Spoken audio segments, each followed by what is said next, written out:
historiadora, porque tiene que ser un dato importante para el público de Sin Censura. Estamos platicando en estos momentos con la historiadora Carla Motte.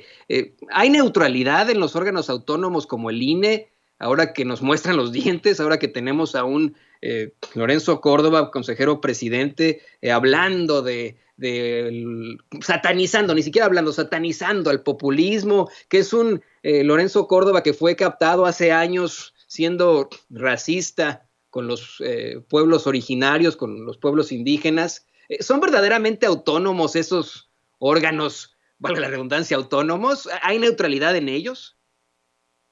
Pues yo creo que habría que ver a cada institución en sus acciones y en su propio contexto. Evidentemente hay algunas instituciones autónomas que tienen, digamos, mayor injerencia política que otras. Unas están más dedicadas incluso a temas técnicos y no por ello dejan de hacer ejercicio político.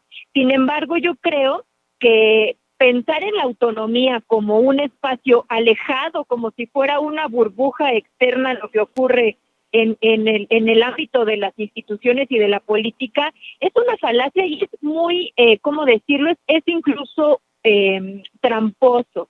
Evidentemente hay intereses de por medio y para lograr que una institución tome decisiones, digamos, de forma relativamente neutral, se necesitan que diversas fuerzas estén presentes o que los sistemas de designación de quienes forman parte de sus consejos consultivos, consejos honorarios o los mandos directos, pues lleguen, digamos, por vía ciudadana. Esa ha sido como la fórmula que está implementado en México para que los órganos autónomos no, digamos, tengan injerencia, digamos, en la vida política, y esto tiene que ver mucho con nuestra historia, y eso sí creo que tiene que destacarse. En México en particular, el andamiaje jurídico electoral se construyó a partir de la desconfianza, porque en México pues tenemos un historial de fraudes y de ejercicios nocivos en las elecciones que llevaron a que tuviéramos este esquema de participación electoral, que por cierto es una de las más caras del mundo. La democracia mexicana es, digamos, dispendiosa, tiene un gasto muy elevado.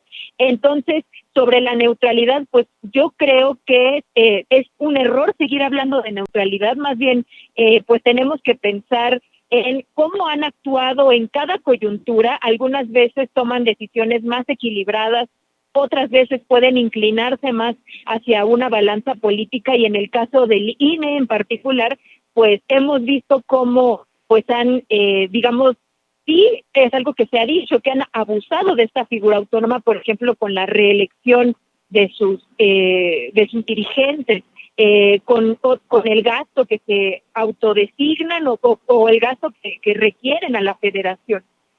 Yo creo que proteger a algunos órganos autónomos y hablar de la autonomía es muy complejo y tiene que verse cada vez en su contexto, pero en este caso particular y en otros, pues el INE en los casos de las elecciones ha actuado favoreciendo a grupos concretos, y pensemos en los casos de dispendio comprobado de las campañas, por ejemplo, de Enrique Peña Nieto, que lo dejaron pasar sin más. Es decir, hay mucho como que reclamarle en ese sentido al INE por inclinar su balanza y en este caso ya históricamente con varios agravios hacia las campañas de Andrés Manuel López Obrador.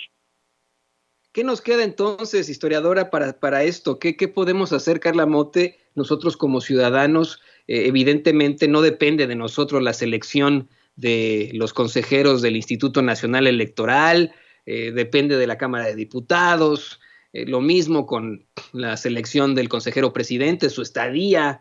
¿Qué podemos hacer nosotros ante este tipo de irregularidades, ante estas fallas en la neutralidad, ante esta balanza muy, muy cargada hacia las esferas del poder? Pues yo no escatimaría en la incidencia que sí tenemos las y los ciudadanos en términos de opinión pública, que son inéditos y que tiene que ver también con el apoyo de las redes sociales. Ya lo ha dicho el presidente, que las benditas redes sociales pues nos han dado un canal de comunicación que es muy valioso. Ahora bien, ahí no acaba todo el ejercicio o incidencia ciudadana que podemos hacer. Yo creo que en este caso en concreto y en el caso, bueno, del INE y de la virtual censura que se está tratando de hacer hacia las conferencias mañaneras, pues se está hablando por ahí ya de llevarlo a los tribunales. Ese sería el ejercicio que se haría desde el propio ejecutivo, pero creo que también apoyar justamente el derecho que tenemos ciudadanas y ciudadanos de estar informados, y que pues mediante este mecanismo de conferencias matutinas diarias que pues es un trabajo arduo en sí mismo, pues exigirlas públicamente, hablar de eso. Yo creo que a diferencia de otros momentos históricos, tenemos este poder que antes no existía, que es el de poder incidir a través de las redes, y pues eso creo que es uno de los caminos. Ahora también organizarnos, y eso siempre está abierto, pues en este caso en defensa del derecho que tenemos a esta información. La historiadora y editora de La Regeneración, periódico feminista, Carla Mote, le agradecemos muchísimo esta participación, este análisis muy, muy puntual de la censura a la que nos estamos enfrentando. ¿Nos puede compartir, por favor, sus redes sociales y, por supuesto, precisamente estos medios alternativos en los que usted participa para que la gente la busque en otras plataformas? Por supuesto, y muchísimas gracias por la oportunidad. Pues sobre todo me pueden leer en el Twitter, yo ahí opino cotidianamente, es @CarlaMote, Mote con doble T, y el periódico feminista La Regeneración es el órgano informativo de la Secretaría de Mujeres de Morena, y la pueden consultar a través de su página, que es www.laregeneracion.com.mx. Pues muchísimas, muchísimas gracias a la historiadora Carla Mote. Una situación verdaderamente interesante lo que nos comenta, y estamos muy en comunicación. Muchas gracias. Al contrario, muchísimas gracias y muy buen día. Pues muchas gracias a la historiadora.